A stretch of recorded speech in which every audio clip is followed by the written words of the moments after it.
Hello welcome, this is Deepak lead. ఈ వీడియోలో Pemmasani Chandrasekhar TDP MP, ఇండియాలో richest politician and of course white money చూపించిన పొలిటీషియన్స్లో richest అని చెప్పాలి. ఆయన బిజినెస్ జర్నీ అంటే ఈ వీడియోలో చూద్దాం. ఫస్ట్ కంపెనీ డీటెయిల్స్ చెప్తాను, తర్వాత ఎలా స్టార్ట్ అయింది ఆ కంపెనీ అనేది చూద్దాం. లాస్ట్లో ఆయన దగ్గర నుంచి నేర్చుకోవాల్సిన లెసన్స్, ఆయన ఇచ్చే బిజినెస్ అడ్వైస్ కూడా చూద్దాం. యూఎస్లో ఒక ఎడ్యుకేషన్ కంపెనీని పెట్టాడు ఆయన 2000 ఇయర్లో. కంపెనీ పేరు యూ ఓల్డ్. ఇది ఒక ఆన్లైన్ కంపెనీ. ఇప్పుడు ఇండియాలో జేఈఈ, నీట్ ఎగ్జామ్స్కి ఎలా అయితే శ్రీ చైతన్య, నారాయణ ఇలాంటి ఇన్స్టిట్యూషన్స్ ఉంటాయో కోచింగ్ ఇచ్చేదానికి, సేమ్ ఇలాంటి ఎడ్యుకేషన్ కంపెనీని పెట్టాడు ఆయన యూఎస్లో. కాకపోతే అది ఆన్లైన్లో, ఆఫ్లైన్ కాదు. ప్లే స్టోర్లో కూడా యాప్ ఉంది. ఎగ్జామ్స్ క్లియర్ చేసేదానికి స్టూడెంట్స్కి ప్రాక్టీస్ ఎగ్జామ్స్ పెట్టడం, ఇన్ డెప్త్ ఎక్స్ప్లెనేషన్స్ ఇవ్వడం, స్టూడెంట్స్ వాళ్ళ పర్ఫార్మెన్స్ని ట్రాక్ చేసుకోవడం, ఇలాంటి సర్వీస్ ప్రొవైడ్ చేస్తారు ఆ యాప్లో ఆర్ వెబ్సైట్లో. రెవెన్యూ ఎట్లా అంటే ఏ ఎగ్జామ్కి అయితే ప్రిపరేషన్ కావాలో దానికి సబ్స్క్రైబ్ చేసుకోవాలి ఆ స్టూడెంట్, మనీ పే చేసి. అట్లా మనీ వస్తుంది వీళ్ళ కంపెనీకి. వీళ్ళ కంపెనీ యాన్యువల్ రెవెన్యూ అయితే ఒక వెబ్సైట్లో చూసిన దాన్ని బట్టి $108 million ఉంది. అంటే ఇండియన్ రూపీస్లో అది దగ్గర 900 crores యాన్యువల్ రెవెన్యూ. ప్రాఫిట్ అయితే ఏ వెబ్సైట్లో నాకు చెక్కలేదు, రీసెంట్ ఇయర్స్లో ఉండే ప్రాఫిట్.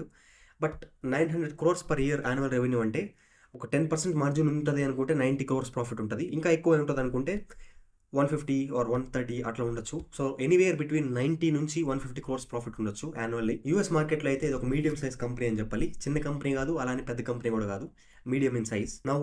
ఇప్పుడు ఆయన స్టోరీ చూద్దాం. ఫోర్బ్స్ వెబ్సైట్కి ఆయన ఒక ఇంటర్వ్యూ ఇచ్చాడు. ఆ ఇంటర్వ్యూలో ఉన్న ఇన్ఫర్మేషన్ ఇది నేను చెప్పబోయేది. వాళ్ళ ఫ్యామిలీలో బిజినెస్లో ఎవరు లేరు. So he's the first time entrepreneur from his family. వాళ్ళ రిలేటివ్స్ దగ్గర, ఫ్రెండ్స్ దగ్గర కొన్ని లక్షల రూపాయలు అప్పు తీసుకొని యూఎస్లో United states medical licensing exam రాశాడు. కానీ అంత ఖర్చు పెట్టి కూడా ప్రిపరేషన్ పెద్దగా నచ్చలేదు ఆయనకి. వాళ్ళు ఇచ్చిన మెటీరియల్స్ కానీ ఏది కూడా. అదే ప్రాబ్లం చాలా మందికి ఉంది, ప్రిపరేషన్ ప్రాబ్లం. సో అది చూసి బిజినెస్ ఐడియా వచ్చింది. స్టార్టింగ్ లో ఆయన ఒక స్టడీ గైడ్ రాశాడు అదే ఎగ్జామ్ మీద. 2000 ఇయర్లో ఇంటర్నెట్ అప్పుడే రైజ్ అవుతుంది. అది చూశాడు. ఇంటర్నెట్ ఇంకా ఫ్యూచర్ అని అర్థమైపోయింది ఆయనకి. అప్పుడు ఆ స్టడీ గైడ్లో ఉన్న ఇన్ఫర్మేషన్ మొత్తం ఇంటర్నెట్లో పెట్టేశాడు.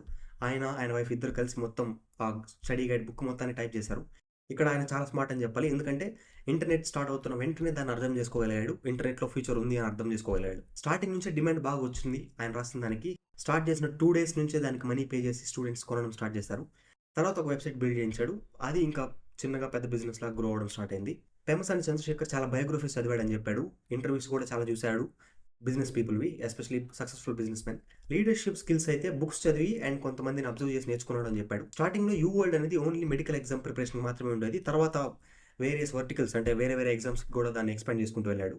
ఇప్పుడు ఆయన ఇచ్చే అడ్వైజ్ ఏంటి అంటే, ఒకటి, మన గోల్స్కి హెల్ప్ అవని వాటిలో ఎక్కువ టైం వేస్ట్ చేయొద్దు.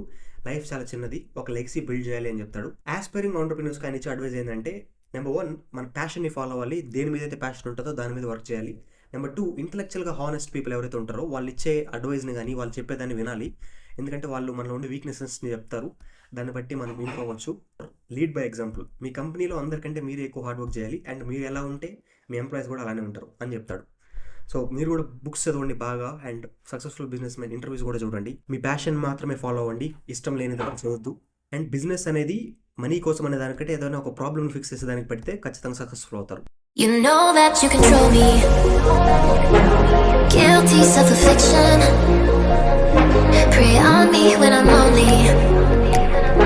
But now you're a willing victim. My friends already told me, but I don't wanna listen.